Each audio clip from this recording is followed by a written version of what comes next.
প্রিয় শিক্ষার্থীরা, আশা করি তোমরা সবাই ভালো আছো, সুস্থ আছো। আজকে আমি তোমাদের একাদশ এবং দ্বাদশ শ্রেণীর যে তোমাদের বাংলা প্রথম পত্রের যে সহপাঠ অংশটি আছে, সেখানে যে নাটক সিরাজউদ্দৌলা আছে, নাটকটি তার সম্পর্কে আমি অর্থাৎ আজকে আমি মূল গল্পে বা মূল ঘটনায় আজকে আমি যাব। তোমাদের নিশ্চয়ই মনে আছে, গত ক্লাসে আমি তোমাদেরকে পড়িয়েছিলাম নাটক সম্পর্কে, তাই না? নাটক কি বা নাটক কত প্রকার, কোনটা কি ধরনের নাটক, এগুলো সম্পর্কে আমি তোমাদেরকে বুঝিয়েছিলাম। কিন্তু আজকে আমি কিছুটা তোমাদের পড়াবো। তোমাদেরকে কিন্তু আমি বলেছিলাম যে সিরাজউদ্দৌলার নাটকের যে কয়টি পর্ব আছে, অর্থাৎ কয়টি অংশ আছে এবং প্রতিটি অংশের কয়টি করে দৃশ্য আছে, এটাও নিশ্চয় তোমাদের মনে আছে। তারপরও আমি তোমাদেরকে একটুখানি ধারণা দিই যে তোমরা যে নাটকের নাম সিরাজউদ্দৌলা লিখছো, হ্যাঁ, একটু খেয়াল করো। সিরাজউদ্দৌলা, তো এখানে উদ্দৌলা সেটা আলাদা, সিরাজ উদ্দৌলা, এটা অনেকে লিখতে বা বলতে ভুল না হলেও লিখতে কিন্তু অনেক সময় ভুল হয়ে যায়। তারপর দেখো এখানে যে যিনি লিখেছেন সিকান্দার আবু জাফর, সিকান্দার আবু জাফর, তো এখানে কিন্তু বসন্ত দিতে হবে। সিকান্দার আবু জাফর, এটা কিন্তু আবার যুক্ত বর্ণ নয়, মনে রাখবে তোমরা। তা এখন দেখো, আজকে আমি যখন মূল ঘটনায় চলে যাচ্ছি, সেখানে কিন্তু আমরা জানি যে এই নাটকে তিনটি অঙ্কের প্রথম অঙ্কে আজকে আমরা যাব। তাহলে প্রথম অঙ্কের দৃশ্য কয়টি আমাদের জানতে হবে। তাহলে দেখো, প্রথম অঙ্কের দৃশ্য হচ্ছে তিনটি। প্রথম দৃশ্য, দ্বিতীয় দৃশ্য, তৃতীয় দৃশ্য। এখন এই তিনটি দৃশ্য কোথায় কোথায়, স্থান কোথায় কোথায় এবং মানে কত তারিখে হয়েছিল, এটাও তোমাদেরকে অবশ্যই মনে রাখতে হবে। কিছু বিষয় আছে যেগুলো আমি সচরাচর বলে থাকি, এগুলো আমি একটু হয়তো বা অনেক সময় প্রশ্নে চলে আসে, হ্যাঁ, তোমরা অনেক সময় বুঝতে পারো না, কিন্তু ঠিকই তোমরা পড়েছো, কিন্তু এভাবে যদি তোমরা বের করতে পারো বিষয়টা তোমাদের জন্য ভালো হয়। একটু দেখে নাও তোমরা। দেখো প্রথম অঙ্কের প্রথম দৃশ্যে কি আছে। দেখো এটা কত সালে, 1756 সাল, 19 জুন। স্থান কোথায়? ফোর্ট উইলিয়াম দুর্গ। তারপরে দেখো এখানে চরিত্র বা শিল্পী, হ্যাঁ, শিল্পীবৃন্দ যারা, অর্থাৎ সেখানে কোন কোন চরিত্র আছে সেটা দেখো। Captain Clayton, Wali Khan, George, Holwell, Umichand, Mir Morgan, Manik Chand, Siraj, রায়দুল্লভ, ওয়াটস। তাহলে মোট কয়জন শিল্পী, কয়টা চরিত্র? এটা হচ্ছে 10 জন শিল্পী, এখানে 10 জন। নাটক মঞ্চস্থ করতে হয়, সেটা তো তোমরা জেনেছো। এখন দেখো নাটকের এজন্য প্রথম দিকে যে শিল্পীবৃন্দ আছে সেটা এখানে, তাহলে কতজন হলো? প্রথম দৃশ্যে 10 জন। এখন আমরা চলে আসি 1756 সাল, এটা কিন্তু 19 জুন ছিল। তারপর দেখো 3 জুলাই, তাহলে স্থান কোথায়? কলকাতার ভাগীরথী নদীতে ফোর্ট উইলিয়াম জাহাজ। তাহলে এখানে কয়টা চরিত্র বা কয়জন শিল্পী? এখানে দেখো আমি কি লিখেছি, হয়তো লেখাটা একটু ছোট, আমি কিন্তু পড়ছি, তোমরা খেয়াল করো। ড্রেক, হ্যারি, মার্টিন, কিলপ্যাট্রিক, ইংরেজ মহিলা, সৈনিক, হলওয়েল, ওয়াটস, আর্দালি। মোট কতজন? 9 জন এখানে। তারপরে দেখো তৃতীয় দৃশ্যে কি আছে। 1756 সাল, 10 অক্টোবর। স্থান কোথায়? ঘসলি বেগমের বাড়ি। তোমরা এভাবে মনে রাখবে, কিছু কিছু জিনিস এভাবে শিখতে হয়, নাহলে মনে থাকবে না। তাহলে দেখো এখানে শিল্পী কে বা শিল্পীবৃন্দ অথবা যারা নাটকটি যাদের চরিত্র অভিনয় করবে, দেখো ঘসলি বেগম, উমিচাঁদ, রাজবল্লভ, জগৎ শেখ, রাইসুল জুহালা, রায়দুল্লভ, প্রহরী, সিরাজ, মোহনলাল, নর্তকী, বাদকগণ। তাহলে বাদকগণ বলতে এখানে বাদকগণ একটা করে ধরা হয়েছে, ধরে নাও বাদকগণ সহ একজন সিঙ্গেল পার্সন ধরা হয়েছে। তাহলে এখন দেখো 11 জন, মোট 11 জন এখানে। তাহলে তোমাদের কিন্তু বইতে প্রথমেই কিন্তু লেখা আছে। আরেকটা কথা মনে রাখবে যে নাটক কিন্তু শেষ করাও তো সহজ নয়। আমি হয়তো বা হুবহু তোমাদের বোঝাতে পারবো না, হুবহু পড়াতে পারবো না, বোঝানো হয়তো যাবে, কিন্তু কিছুটা হলে আমি চেষ্টা করব। তোমাদেরকে ধৈর্য সহকারে এবং মনোযোগ সহকারে কিন্তু আমার কথাগুলো শুনতে হবে, কারণ এখানে কিন্তু প্রত্যেকটা, তোমরা জানো যে সৃজনশীল প্রশ্নে প্রত্যেকটাই কিন্তু তোমাদের এমন গুরুত্বপূর্ণ যে প্রত্যেকটা কথায় হয়তো বা এমনও আসতে পারে যে কোনো কারো উক্তি দিয়ে দিল, তারপরে চলে আসলো এটা অনুধাবন। অনুধাবনমূলক প্রশ্নে, তখন তো তোমার মনে থাকবে না যে এই উক্তিটি কোন দৃশ্যের বা কোন অঙ্কের কততম দৃশ্যে ছিল, তাই না? তো এভাবে তোমাদের কিন্তু একটু মনে রাখতে হবে এই বিষয়গুলো। তা আমি যেটা আজকে তোমাদেরকে প্রথমে যেটা শুরু করতে যাচ্ছি, তোমরা একটু খেয়াল করো। তোমাদের প্রথম অঙ্কের তোমরা ধরে নাও তিনটে দৃশ্য। এখন বইটা একটু তোমরা দেখো, এখানে কি আছে? যখন নাটকটি মঞ্চস্থ হবে, মঞ্চে দেখানো হবে, তখনই কিন্তু যেটা আছে সেটা হচ্ছে একটা ঘোষণা। ঘোষণা কি? এক স্বাধীন বাংলা থেকে, অর্থাৎ নেপথ্যে একটা ঘোষণা আসবে, নেপথ্যে বলা হবে বা মঞ্চের ভেতর থেকে, যেটা সবাই দর্শকবৃন্দ যারা শুনবে, যারা থাকবে তারা শুনবে। এক স্বাধীন বাংলা থেকে আরেক স্বাধীন বাংলায় আসতে বহু দুর্যোগের পথ আমরা পাড়ি দিয়েছি, বহু লাঞ্ছনা, বহু পীড়নের গ্লানি আমরা সহ্য করেছি। দুই স্বাধীন বাংলার ভেতরে আমাদের সম্পর্ক তাই অত্যন্ত গভীর। আজ এই নতুন দিনের প্রান্তে দাঁড়িয়ে বিস্তৃত অতীতের পানে দৃষ্টি ফেরালে বাংলার শেষ সূর্যালোকিত দিনের সীমান্ত রেখায় আমরা দেখতে পাই নবাব সিরাজউদ্দৌলাকে। নবাব সিরাজের দুর্বহ জীবনের মর্মন্তুদ কাহিনী আমরা স্মরণ করি গভীর বেদনায়, গভীর সহানুভূতিতে। সে কাহিনী আমাদের ঐতিহ্য। আজ তাই অতীতের সঙ্গে একাত্ম হবার জন্য আমরা বিস্তৃতির জবনিকা উত্তোলন করছি। দেখতেই পাচ্ছ, সময়টা হচ্ছে কি 1756 সাল 19 জুন। আচ্ছা, তাহলে দেখো, এখানে একটু দেখো, এখানে লেখাই আছে শিল্পীবৃন্দ মঞ্চে প্রবেশের পর্যায়ে। তো এটা প্রথমেই কিন্তু শুরু হয়েছে যুদ্ধ দিয়ে, অর্থাৎ নবাবের বাহিনী ফোর্ট উইলিয়াম দুর্গ আক্রমণ করেছে, যুদ্ধ দিয়ে কিন্তু শুরু হয়েছে।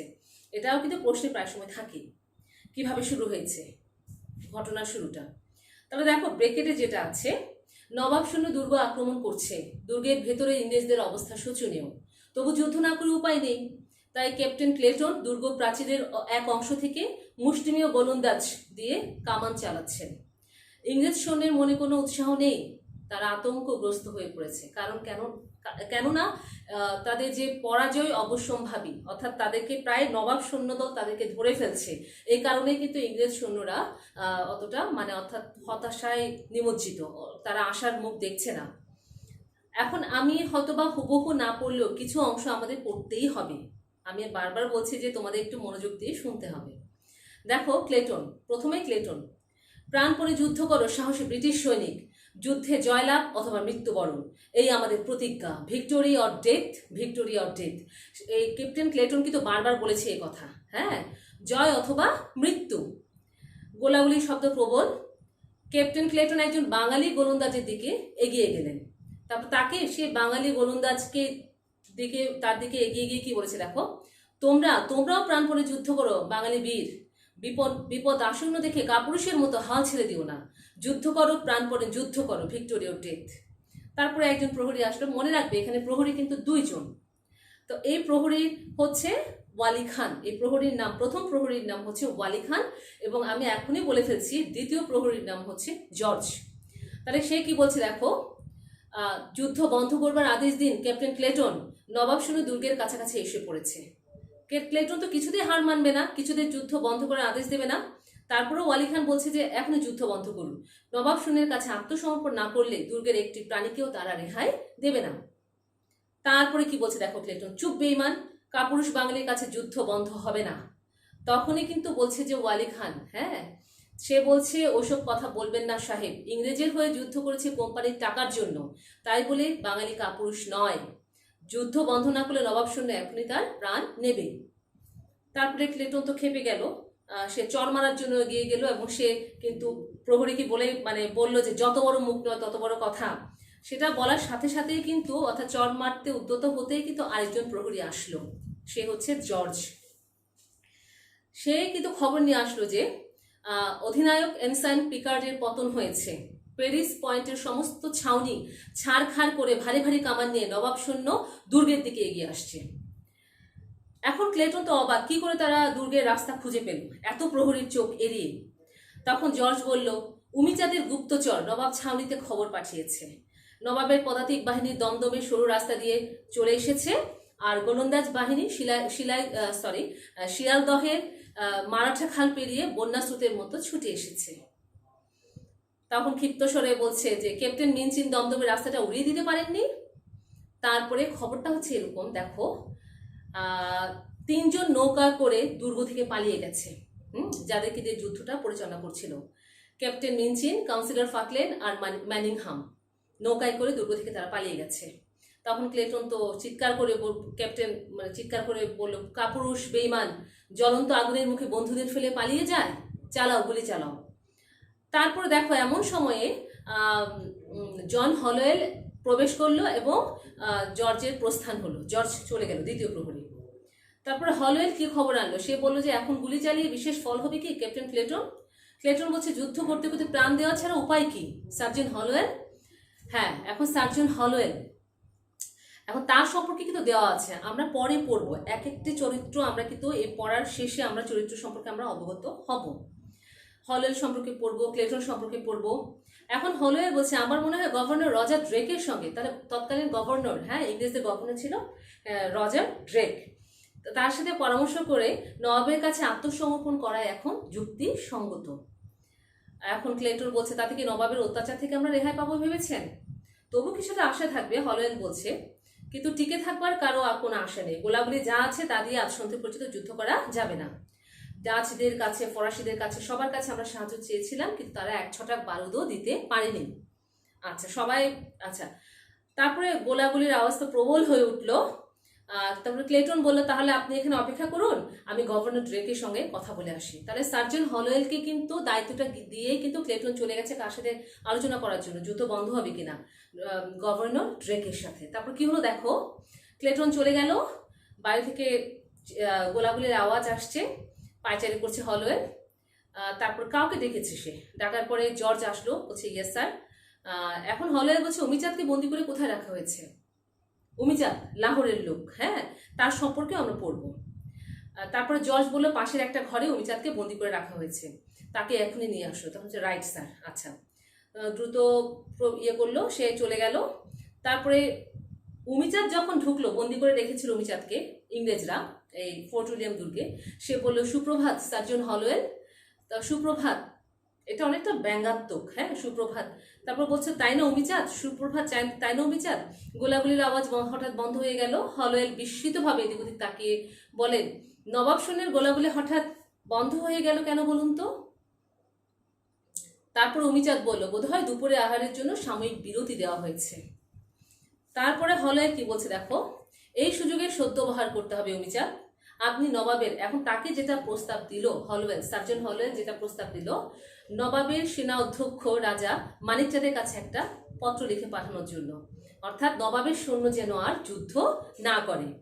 এখন অমিচাঁদ তো সুযোগ পেয়ে গেল, সে কি বলল, বন্দির কাছে প্রার্থনা কেন সার্জেন্ট হলওয়েল, আমি গভর্নর ড্রেকের ধ্বংস দেখতে চাই। একটু মানে অর্থাৎ কঠিন স্বরে বলছে, গভর্নর ড্রেকের আমি ধ্বংস দেখতে চাই। এমন সময় জর্জ ঢুকলো। তখন জর্জ কি বলল, sergeant Holwell, governor Roger Drake আর ক্যাপ্টেন ক্লেটন নৌকা করে পালিয়েছে। সবচেয়ে মজার বিষয় হচ্ছে ক্লেটন কিন্তু গিয়েছে গভর্নরের সাথে আলোচনা করার জন্য, আর সেখানে কিনা জর্জ এসে খবর দিল তারা দুজনেই নৌকা করে পালিয়ে গেছে ফোর্ট উইলিয়াম দুর্গ থেকে। তারপরে দেখো, গভর্নরকে পালাতে দেখে একজন রক্ষী তার দিকে গুলি ছুঁড়েছিল, কিন্তু তিনি আহত হননি। আচ্ছা যাই হোক, এখন হলওয়েল যে কথাটা বলল সেটা হচ্ছে যুদ্ধ করতে করতে প্রাণ দেবেন বলে আধা ঘন্টা আগে প্রতিজ্ঞা করেছিলেন ক্যাপ্টেন ক্লেটন, শেষে তিনিও পালিয়ে গেলেন। তারপর অমিচাঁদ বলছে একটু এটাও ব্যঙ্গাত্মক সুরে বলছে, ব্রিটিশ সিংহ ভয়ে লেজ গুটিয়ে নিলেন, এ বড় লজ্জার কথা। এখন উপায় কি হবে? তখন সবাই তো পালিয়ে গেল, ক্যাপ্টেনরা কর্নেলরা সবাই পালিয়ে গেছেন। এখন ফাঁকা ময়দানে, এখন সে যেটা বলল, অমিচাঁদ যেটা বলেছে যে ফাঁকা ময়দানে গাইস হাসপাতালের হাতুড়ে সার্জন জন জেফানিয়া হলের সর্বাধিনায়ক, আপনি এখন কমান্ডার ইন চিফ। তাহলে দেখো তোমরা তার পুরো নামটা একটু দেখো, হলওয়েলের পুরো নাম হচ্ছে জন জেফানিয়া হলওয়েল। আচ্ছা, তখন সঙ্গে সঙ্গে অমিচাঁদ রাজি হলো যে মানিকচাঁদের কাছে চিঠি পাঠানোর জন্য, আপনি দুর্গ প্রাকারে একটা সাদা নিশান উড়িয়ে দিন, অর্থাৎ যুদ্ধবিরতির একটা সাদা পতাকা উড়াতে বলেছে অমিচাঁদ হলওয়েলকে। এরপরে তো সাদা নিশান উড়ানো হওয়ার পরপরই কিন্তু সঙ্গে সঙ্গে নবাব সৈন্যের অধিনায়ক রাজা মানিকচাঁদ এবং মীর মর্দান, মনে রাখবা মানিকচাঁদ এবং মীর মর্দান প্রবেশ করলো। তারপর মীর মর্দান বলে এই যে দুশ্মনেরা এখান থেকে গুলি চালাচ্ছে। তখন হলওয়েল যেটা বললো সেটা হচ্ছে আমরা তো সাদা নিশান উড়িয়েছি যুদ্ধের নিয়ম অনুসারে। তারপরে ওরা তো বলছে সন্ধি না আত্মসমর্পণ, তো সবাই অস্ত্র ত্যাগ করলো, মাথার উপরে হাত তুলে দাঁড়ালো সবাই। এখন দ্রুত গতিতে কিন্তু নবাব সিরাজ প্রবেশ করলেন, সঙ্গে সশূন্যে সেনাপতি রায়দুর্লভ আছেন। বন্দিরা কুর্নিশ করে একপাশে সরে দাঁড়ালো। সিরাজ চারদিকে একবার ভালো করে দেখে নিয়ে ধীরে ধীরে হলওয়ের দিকে এগিয়ে গেলেন। তখন সিরাজ যে কথাটা বলেছে, প্রথম কথাটা হলওয়েলকে, কোম্পানির ঘুষখোর ডাক্তার, রাতারাতি সেনাধ্যক্ষ হয়ে বসেছ, তোমার কৃতকার্যের উপযুক্ত প্রতিফল নেবার জন্য তৈরি হও হলওয়েল। তারপরে দেখো হলওয়েল যেটা ভয় ছিল সে কিন্তু বলেছে, আশা করি আমাদের নবাব আমাদের উপরে অন্যায় জুলুম করবেন না। সিরাজ বলল যে তোমরা যে আচরণ করে এসেছো তাতে তোমাদের উপর সত্যিকার জুলুম করতে পারলে আমি খুশি হতো। গভর্নর ড্রেক কোথায়? তখন তারা বললো গভর্নর ড্রেক বাইরে, কলকাতার বাইরে গেছে, হলওয়েল বলল। কিন্তু আসলে সিরাজউদ্দৌলা কিন্তু জানতেন যে তারা প্রাণ নিয়ে পালিয়েছে। আমি সব খবর রাখি হলওয়েল। তো নবাব সৈন্য কলকাতা আক্রমণ করবার সঙ্গে সঙ্গে রজার ড্রেক প্রাণ হয়ে কুকুরের মতো লেজ গুটিয়ে পালিয়েছে। তো যাই হোক, এখন হলওয়েল যেটা বলছে আত্মরক্ষার জন্য, যে আমরা নবাবের বিরুদ্ধে যুদ্ধ করতে চাইনি, শুধু আত্মরক্ষার। এখন সিরাজ যেটা বললো যে কাশিম বাজার কুঠিতে তোমরা গোপনে অস্ত্র আমদানি করেছো, তাই খবর পেয়ে আমার হুকুমে কাশিবাজার কুঠি জ্বালিয়ে দেওয়া হয়েছে, বন্দি করা হয়েছে ওয়াটস আর কলেটকে। তখন নবাব সিরাজউদ্দৌলা রায়দুর্লভকে ডাকলেন। তারপরে একটু খেয়াল করে এরপরে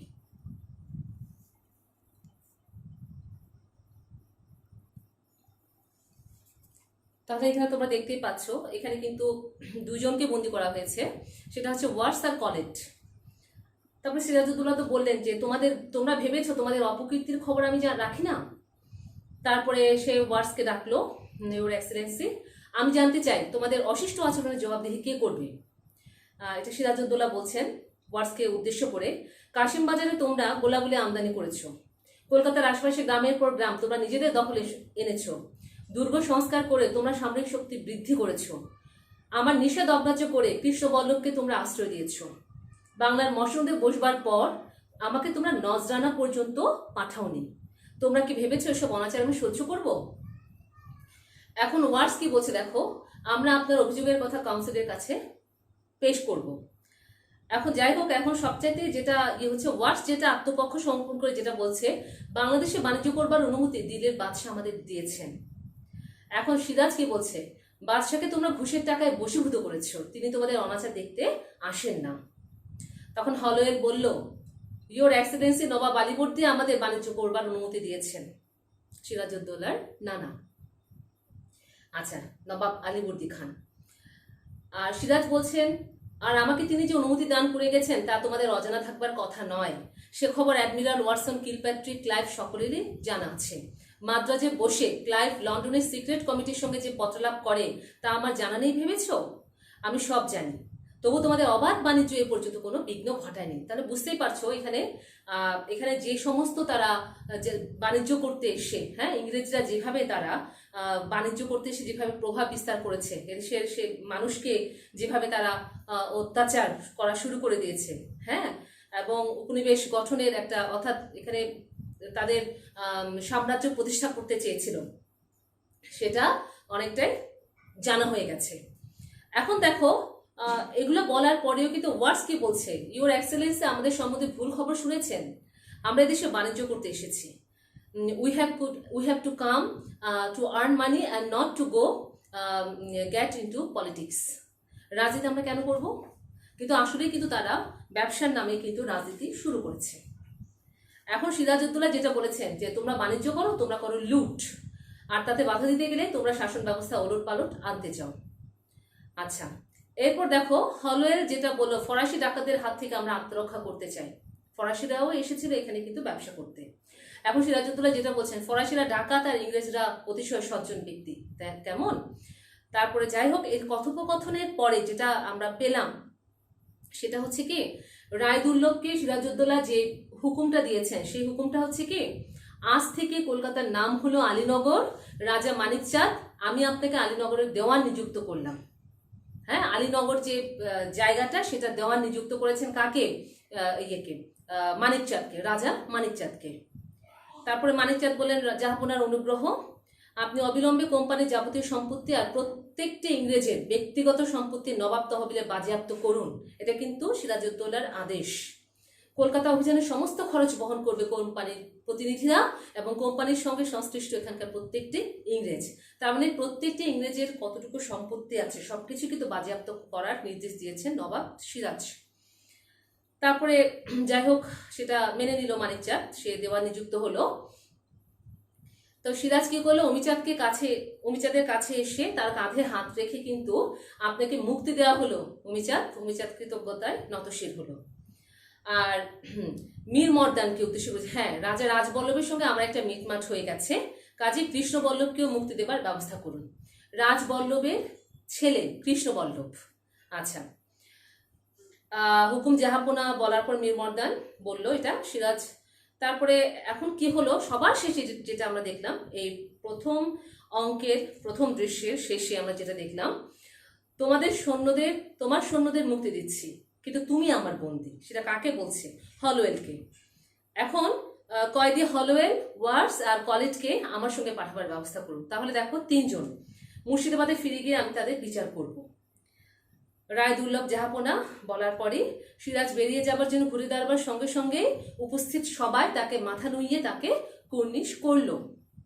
দেখো তাহলে আমি কিন্তু হুবহু পুরোটা পড়িনি, কিন্তু তোমাদের কিন্তু ঘটনাটা জানতে হবে। এখন আমাদের যেটা দরকার সেটা হচ্ছে কি, তোমাদের 143 পৃষ্ঠায় যেটা আছে উমিচাঁদ সম্পর্কে আমরা একটু পড়বো, উমিচাঁদের পরিচয় আমরা জানবো। আস্তে আস্তে আমরা পরিচয়গুলো, যেহেতু আমরা প্রথম দৃশ্য পড়েছি, আমরা আস্তে আস্তে পরিচয়গুলো আমরা জানি। উমিচাঁদ কে ছিলেন?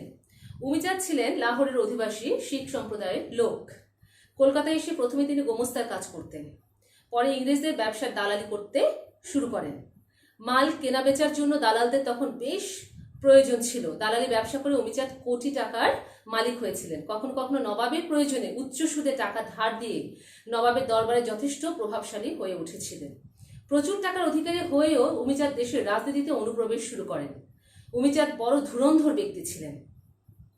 ইংরেজদের কথা নবাবের কাছে এবং নবাবের কথা ইংরেজদের কাছে বলে দুপক্ষের সঙ্গে সুসম্পর্ক রাখতেন। তাহলে বুঝতেই পারছো উমিচাঁদ কি ধরনের লোক। গভর্নর রজার ড্রেক তাকে একবার বন্দি করে ফোর্ট উইলিয়াম দুর্গে রেখেছিলেন, যেখান থেকে তাকে উদ্ধার করা হয়েছে উমিচাঁদকে, একটু আগে যেটা হলো প্রথম দৃশ্যে।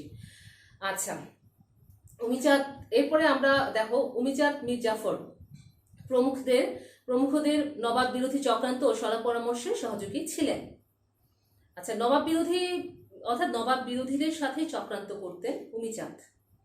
ইংরেজদের সঙ্গে উন্নতির যে 15 দফা গোপন চুক্তি হয় তাতে উমিচাঁদ গো ধরে লিখিয়ে নিয়েছিলেন, গো মানে অর্থাৎ জিত করে লিখিয়ে নিয়েছিলেন ইংরেজরা জয়ী হলে তাকে 20 লক্ষ টাকা দেবে। কিন্তু ক্লাইভ ছিলেন বিস্ময়কর কূটকৌশলী মানুষ। তিনি সাদা ও লাল দুরকম দলিল করে জাল দলিলটা উমিচাঁদকে ধরিয়ে দিয়েছিলেন। সাদা দলিলটা ছিল ক্লাইভের কাছে এবং তাতে উমিচাঁদের দাবির কথা উল্লেখ ছিল না।